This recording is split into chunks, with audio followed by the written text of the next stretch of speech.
जय जगन्नाथ सांग माने आमे ओडिया तेणु आम खाइबा साइड सब बेले किछि ना किछि चकटा चकटी आ पाग पानी थाए। तेणु आज कमला लेंबू रे गोटे सुंदर पाग पानी चलतु बनैबा। देखंतु ये केते सुंदर भाव में कमला लेंबू टाकू छड़े दउचंदी। आपण भी जदि कमला लेंबू छड़ेबा ट्रिकटा न जानछंती आज एठू शिखि जातु।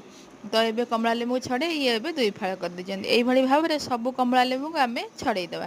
तापर आम यार पाग पानी तैयारी करवा प्रस्तुत करवा।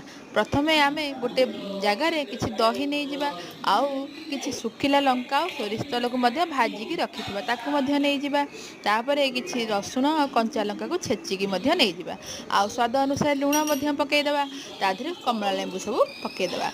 आपण पाखे जदि धनिया पत्र भी थी ताकू भी आप पकई पारे सी भी बहुत टेस्ट लगी थाए।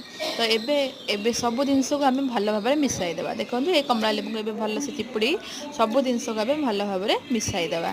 ये सुंदर पाग पानी आपण अरुआ भात उषुना भात आउ जो थे भी चाहिए साइड रे आप खाईपारे थे या बनई खातु। आपण मानू केमती लगिला कमेंट माध्यम मते निश्चय जनइबे। रहुची जय जगन्नाथ।